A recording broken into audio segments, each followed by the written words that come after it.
Welcome to Natures of Reality at the Art Gallery of Regina. Natures of Reality is an immersive video and augmented reality installation by Lisa Birke and includes animations created with 16 community members through our partnership with Commonweal Community Arts.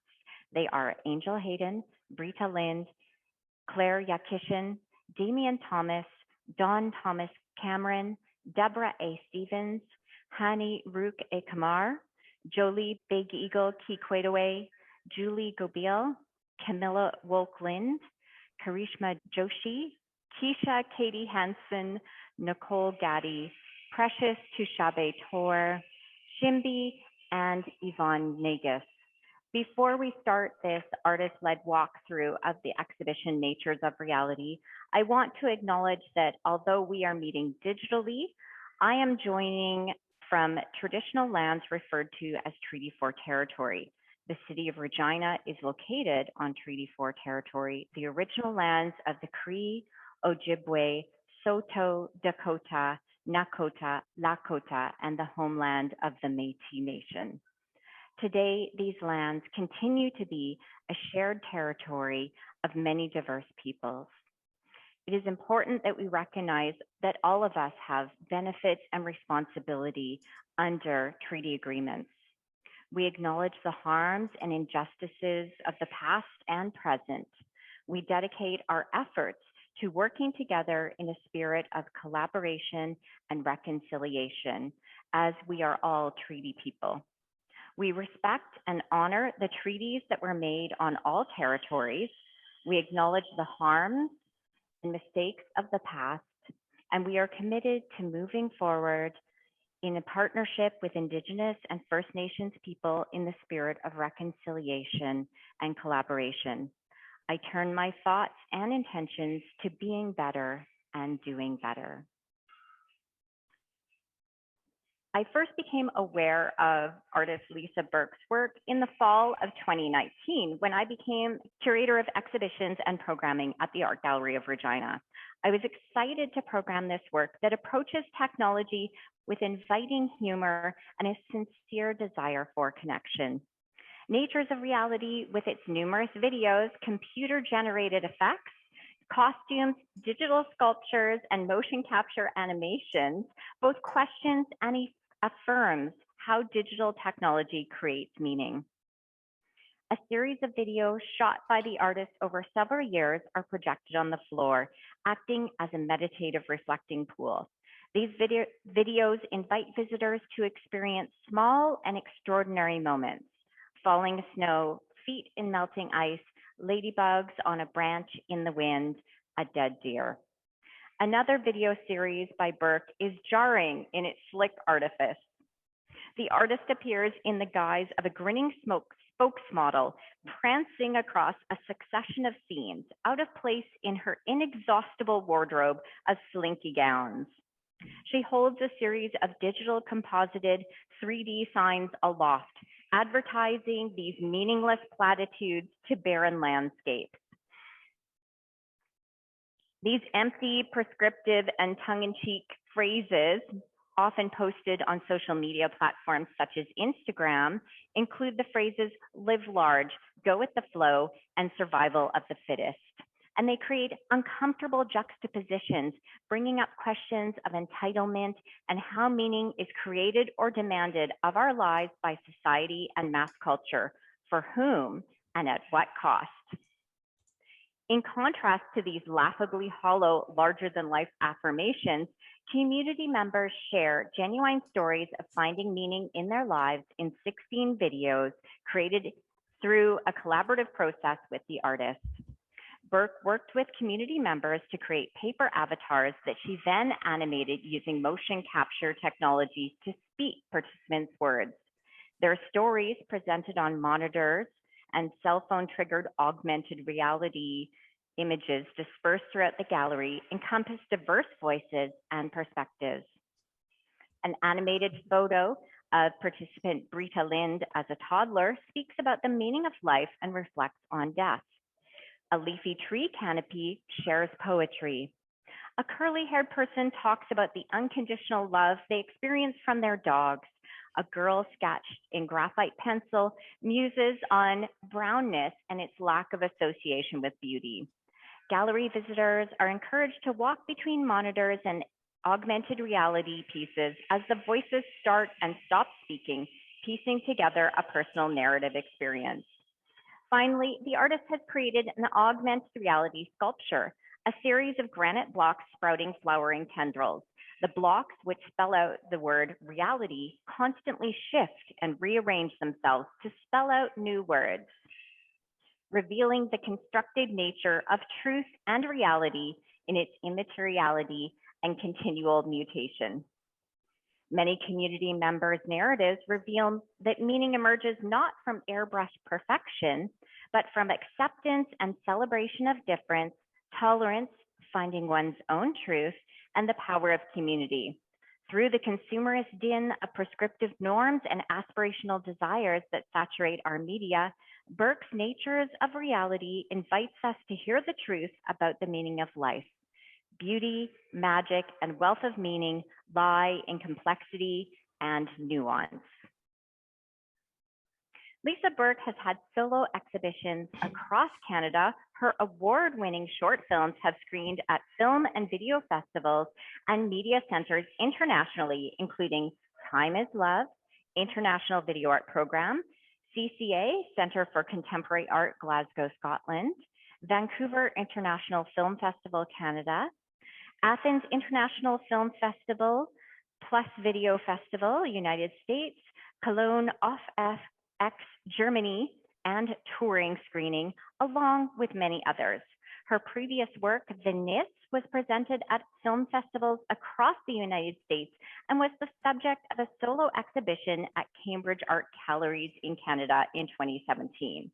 The International Short Film Week Reisenberg in Germany presented a short survey program of her film work in 2018.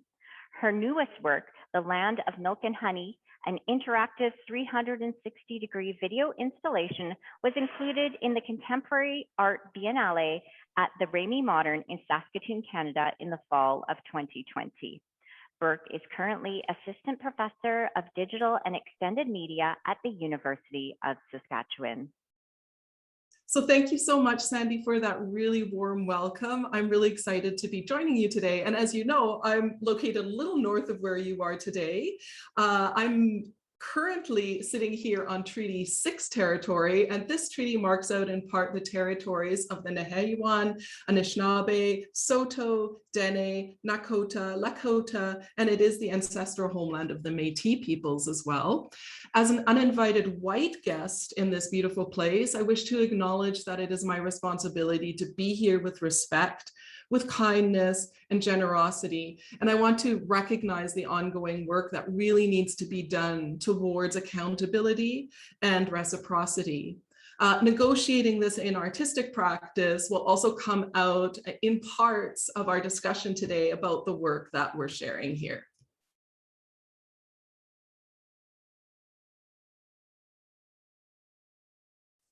So a blonde spokesmodel appearing in a seemingly endless assortment of gowns a la Vanna White is really out of place here in the natural backdrops. And this, what I'm carrying are obviously digitally composited 3D signs through the scenes. And just as an aside, because I get asked this a lot, the gowns that I have on, for the most part, purchased at Value Village and at thrift shops. Some of them are much too large and they're being held together by clips in the back. Others are too small and they're being held together by lacing in the back. So it was really helpful that I only have the front of me kind of facing the viewer.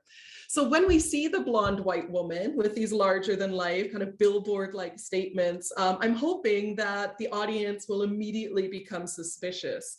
What are we being sold? And do we really want what is being sold? So in my work, I'm often trying to emphasize that the figure is out of place and feels stiff and contrived maybe in the natural setting, and is usually always just passing through. So as I'm an uninvited white settler here, this tension is something that I always want to have present in my work. And I should say here also that I'm actually a nature-loving person and follow a philosophy that's based in ecology. So I really hope that the tongue-in-cheek criticality in my work does come forward here in this very forced presentment of the figure in this very picturesque and controlled setting. So what is presented here is actually quite different from the idea of ecology and these systems working together. It's very much a singular I or me view that's propagated. So I always remember back from the 80s and 90s, I can't remember if it's in the 80s or 90s actually, there was a commercial, you might remember this as well, that was like, because you're worth it. And this has always stuck with me. I've always felt that that statement is so horrifying and problematic because it kind of refers to this idea of entitlement, take what you need, get ahead, succeed, live the dream. So I've always been very suspicious of these kind of statements that media sometimes puts forward for us to live our lives by. So usually they're commercial statements, right? To get us to purchase certain things that will make us more beautiful and quote unquote live the good life. So I've been thinking about these kind of statements for a while and have really wanted to work with them in a way. So I personally find it strange that people also find meaning in these really simplistic, problematic life affirmations, goals, sayings. So here I really wanted to trouble these. In some of them, I slightly changed the wording. For example, the statement dance like no one's watching becomes dance like everyone's watching. So these are kind of slight changes, but the change there really indicates this desire to want to be seen. And moving forward in life to one's own advantage. And so again, kind of making the viewer, hopefully through that change in phrasing, slightly uncomfortable with what they're seeing or reading, or that they seem wrong, or that something's amiss, because we recognize the statements, but not all of them are the actual ones. So for example, another example is this, live the dream here has actually become steal the dream, as we just saw on the screen, to ask, so at what cost do we live the dream, especially if we're looking at something historically here and in the setting that I am walking through in the scene. So the winner takes it all, or survival of the fittest, all of these things have this kind of competitive edge of take all for yourself. So questioning the ownership of the land or the scene that the figure is inhabiting is also for me very much called into question. So I consciously changed the idea of enjoy the view. I changed to enjoy your view, again, to point to some of that kind of ownership that happens when we present these types of images and statements and very simplistic statements. The idea of fertile ground speaks to potentials growing forth from a fertile base, but again, with a caveat and at a cost, as a potash factory is looming in the background. So in the work, I also made very conscious decisions of where I was filming and what was kind of informing what was happening in the foreground with the statement. And so at the end of the day, we always just seem to move forward with a business like usual mentality. It's kind of easy and it makes a lot of excuses. So the whole cycle kind of ends there when we come around in this video projection on the main wall. So in digital media and popular culture, I'm always thinking about, okay, well, where is this messaging coming from and who's controlling it and how is it actually impacting my life or my existence? So we put these things framed on our walls, on our fridges, as our desktop messages on our computers, and usually they're designed with dreamy colors and a sunset. So I guess they do kind of function as a type of dream and an escape, something to provide hope. But under the surface, I just really hope to ask, what are these things really teaching us? And wouldn't it be smarter to appreciate what we already have? And I also hope that in the setup of the gallery space, because this projection on the main wall, even though we're confronted with it and it's a type of billboard, I hope that the multitude of voices that are on the monitors from the community members through the animation project, that these actually somehow drown out this kind of insistent message that's in the center of the gallery. So with those stories that the community members are speaking and stories in general from individuals, I feel like it's a really important time right now to listen to difficult stories.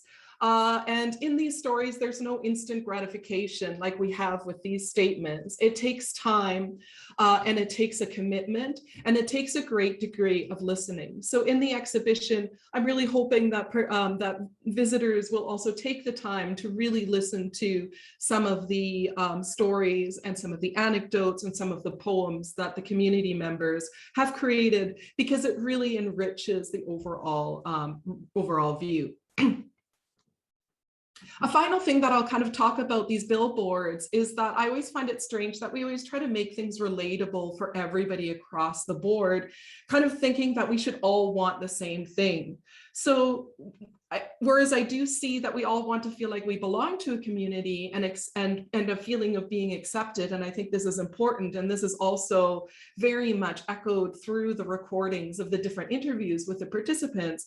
But I always feel like we should think more about the strength and difference and diversity, not in accepting difference, but rather in celebrating it and seeing it as our strength, rather than something that we have to think about putting up with. So I always think about the idea of the soup. So if everybody is the potato, the soup is going to be really bland. And I know that's really simplistic, but I quite like that idea. So beauty in the little things is also something that was talked a lot in my discussions with the community members. So for example, nobody really spoke about finding meaning in wealth or the accumulation of goods.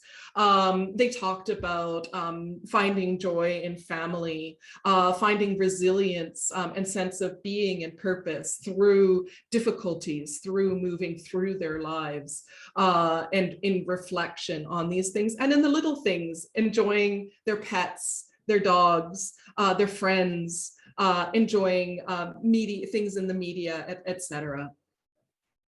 So as another element of the exhibition, as Sandy mentioned, I also created an AR sculpture that appears through the Shared Spaces app. Basically, one holds a telephone up to a trigger, and this then loads this 3D sculpture to appear in the gallery space. And a little bit further on in this reel that I'm showing, you'll see some images of how this looks within the gallery space. So what I'm hoping to highlight here is the slipperiness of language, and this is hopefully also apparent in the signs. So how one thing can appear to be one thing, but can be functioning or subtly communicating in quite another way.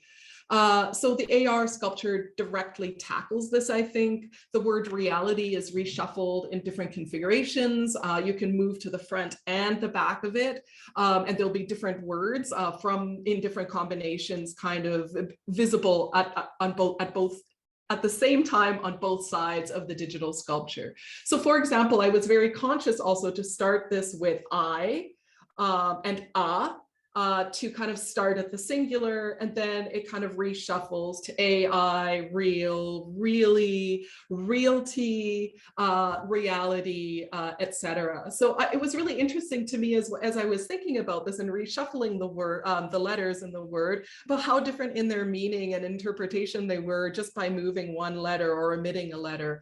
And of course, there's a lot of cheekiness here too, as AR plays with notions of reality indirectly in its form, right? It's not really there. We see it through the screen, but it appears in the space in front of us. So I guess I will talk about the projection that is taking place on the floor that you're seeing playing on the screen right now. This is what I term kind of the reflecting pool. These are videos that I've collected over a number of years while I'm doing my other video projects, or when I'm walking around and something exciting kind of captures my attention. And these are kind of those little moments that sometimes we oversee, but that I think create a lot of meaning and beauty, and make me think about the world in different ways. They make me confront death whenever I encounter a deceased animal or another aspect. So I also hope that this reflecting pool will nicely be a opposite reflection of what's happening on the wall in front of it. It's in the round, so I hope that people can stand around it and then kind of peer into it. It's constructed a little bit like a clock, like an egg timer, so it ticks and moves the way that a clock would, and kind of creates a little bit of a sense of anxiety about the passing of time as well. So to offset these two videos, I've already mentioned these 16 live capture animations that you're seeing clips of already that are dispersed on monitors throughout the gallery. So these animations were created through a series of public workshops.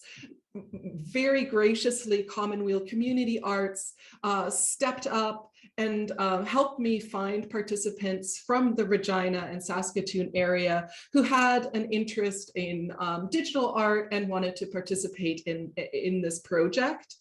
The assignment was to follow a template of these different components of the face in drawn or painted form. Participants were given pieces of paper as well as material kits, as well as this very basic structure template to follow. And then it was up to the participant to come up with a type of avatar that they felt very nicely represented them as a person. It could have been imaginary, realistic, symbolic, etc. So I hope as you're seeing these faces, you can see kind of some of the amazing diversity in approach of those faces that the participants drew. Those faces then went to a team that used Photoshop to select the different mouths and the eyes and the face that were constructed and put them into a motion capture animation program, basically rigged them up, created an animation rig. I then had interviews over Zoom with all of the participants where they were given the opportunity to speak to their ideas about the meaning of life in whatever form that they wanted, whether it was through reciting or writing a poem, telling anecdotes, or in a type of interview with myself where I asked them a series of questions. As you see, the animations have taken a number of forms in the exhibition. They play out on monitors as some of the participants decided to put backgrounds to their animations. So these are playing on monitors. Animations that were a little bit shorter, that were on a black background, were adopted and placed into the Shared Spaces app. And what this allows for is the viewer or the participant in the gallery to scan the animation that's on the trigger face, or it's just a still that's printed on a plexi glass sheet, are able to scan that on their phone, and then the animation pops up on the phone and they're able to walk around the space with that animation.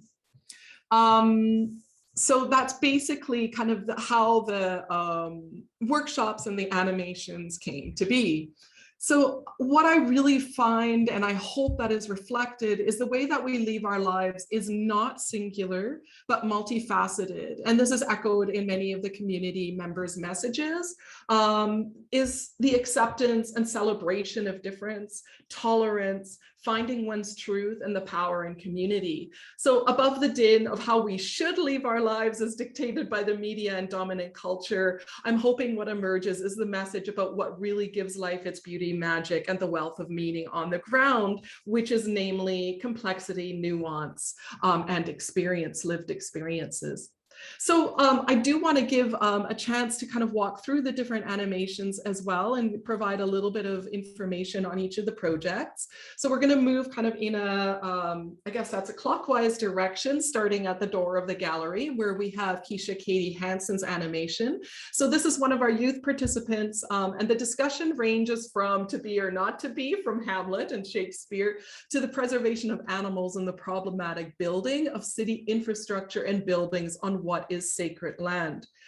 Jolie Big Eagle Kikwetaway generously shares with us her journey of discovering the meaning of her spirit name, Morning Bird with Good Voice. And I love how she jokingly says that she thought initially that this meant that she was going to be a famous singer. But she's blessing us with her voice here, describing a path of discovering her roots as a Nakota Cree Saulteaux woman and finding her place as a bird following the buffalo. So we learn about how Jolie takes strength from the example of the buffalo. She talks about how generations of her ancestors have found sustenance and nourishment, inspiration, as well as resilience from the buffalo, and that the buffalo are hence part of their bodies and beings, and buffalo were their everything. She lets us know that ceremony is essential in the path to healing and that a broadening, in her words, red road will lead the next generation to a positive future. And it's a long road in teaching. And I really, really encourage all visitors to spend some time with Jolie to listen. Britta Lind is up next in the monitors, in the order of the monitors. She discovers that her childhood self actually had a lot of things figured out. And I love this, in finding meaning and joy in life. And whenever she is going through difficult times, she's able to find courage as she looks to her younger self. And this is the young girl that we see in the photograph on the monitor in front of us. Hani E. Kamar takes a poetic approach. We learn how she learned to love the color brown and everything associated with it, including her skin tone. Hani was also very clever in deciding to keep the avatar in black and white, with the coloring being painted only through the words and in the viewer's mind's eye. Camilla Walklind. This work comes from another one of our youth participants, and Camilla talks about the challenges of separation from her peer group through COVID and dreams about having the superpowers to stop time. So again, a nice nod to the notion of experiencing time in the exhibition. Precious Tishabe Tor. We have an awful lot to learn from this Why is Beyond Their Years 12-year-old. When I had my interview and discussion with Precious, I really didn't want it to end because it was just such a fruitful and really wonderful conversation. So Precious discusses psychology, behavioral studies, the impacts of media on our society, and notions of personhood, and finding inspiration in sport, fashion, art, and thinking about what the future will look like. And with no kids of their own, I should mention. Thanks very much. So Precious was an absolute joy to have the opportunity to speak with, and I'm so excited to introduce them to you here in the exhibition. Yvonne Nagus walks us through both the joys and some of the challenges of being an immigrant and being dropped into a new culture that, among other things, is much quieter from where they came from. Angel Hayden has composed a short but resonant poem on life's ups and downs and the resounding power of memory for the viewers, which plays out on a monitor shared by another moving and powerful poetic work by Karishma Yoshi, who imagines transforming into an unwavering tree able to weather any storm. And so after growing up in a small town, Saskatchewan, Claire Yakashin finds what I see to be more expansive space in theater, algorithms, and queer romance genres. Don Thomas Cameron brings us a passionate and heartfelt response to the discovery of the unmarked graves of Indigenous children at residential schools, a resounding reminder that in order for us to move forward, we must bear witness to the inexplicable atrocities in our very recent past. Don's son, Damien Thomas, takes us on a reality-bending journey between life with his beloved cats and the powerful world of video games. Julie Gobet finds comfort in her community of friends and family, inspiration in friends activism, while sharing Damien's love of animals through her two dogs, Frankie and Gracie, who teach her the importance of not sweating the small stuff, acceptance and relaxation, things that I think all of us need more of. And of course, the value of fresh air. Nicole Gaddy teaches us to live our best lives and to follow our dreams, even though through the many challenges that may be thrown in our paths along the way. Deborah E Stevens takes us on a journey of overcoming adversity and finding strength in experience and resilience through the generations, all the while finding the rich color and diversity that life has to offer along the way. And finally, Shimbi takes us to show, provides us the opportunity and shows us the value in storytelling, art, and the importance of finding one's place while having the freedom still to explore within that place. She talks about often feeling pulled in transnational directions. And I feel that this is really the reality of displacement while being at home, while simultaneously being a perpetual guest. So, and this is a feeling that I think many diasporic people share. But I love how Shimbi describes this not as a fracturing, but as a stretching. And for me, this means having the potential to reach something new. It is expansive, I guess, rather than the idea of falling apart through this. So genuine connection as humans without it being bound to anything, enabling more spaces for trust between people, and that there doesn't have to be a single truth or experience, are wisdoms that Shimbi shares for creating productive and better spaces and experiences for everyone. So just finally, in closing, I really wanted to call, I was really struggling to find a title, and it changed in title several times, this collection of works. I decided to call the show Natures of Reality, because as much as we try as humans to discover a single quote unquote nature, because we do call it the nature of reality, like there is just one. For me, it doesn't exist. And it's in the chaos, diversity, and multiplicity of beauty that gives our universe balance. So just as a kind of final round of thank yous, I just wish to acknowledge the generous support of the Canada Council for the Arts for making this project possible. I've already mentioned Commonweal Community Arts, who work tirelessly finding and organizing the community participants and participation.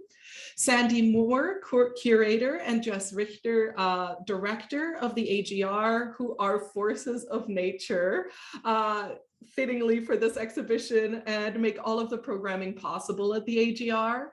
My studio production assistants, University of Saskatchewan students Leanne Reed and Kihang Liang, who worked very hard over the spring and summer, providing some of the technological production support for the work.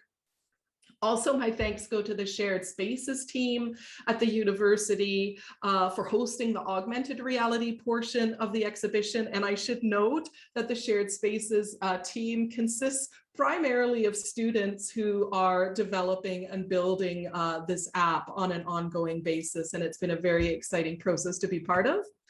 I also wish to thank SaskTel for sponsoring this exhibition. And last but not least, my husband, Michael Fleich, who assisted in the filming of some of the scenes that you see, as well as being unwavering moral support for me throughout the process. So thank you so much. And thank you, Sandy, for allowing me the opportunity to speak to the work and provide a little bit more background as to how the process and the thinking behind the work kind of rolled out along the way. Thanks, Lisa.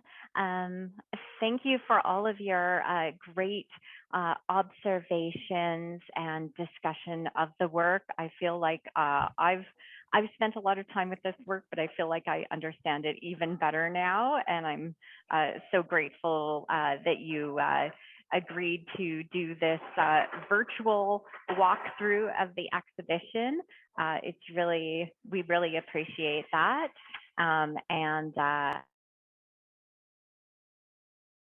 Oh, you've just cut out, Sandy. I accidentally muted myself. um, yeah, I'm really grateful to you for not only making this incredible exhibition, but taking the time to really explain it to viewers through this virtual exhibition walkthrough. And so we're grateful to you and to all of the thought you've put into this and those wonderful relationships that you develop with the community participants.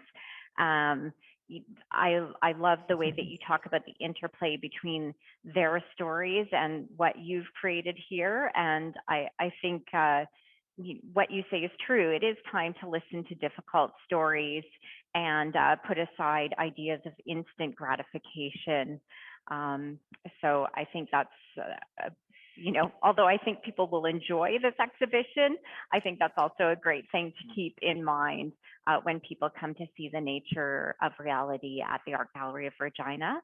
And I know you did already thank them, but I will also extend on behalf of the Art Gallery of Regina our thanks to Commonweal Community Art for facilitating co-creation of artworks between the artist and community members.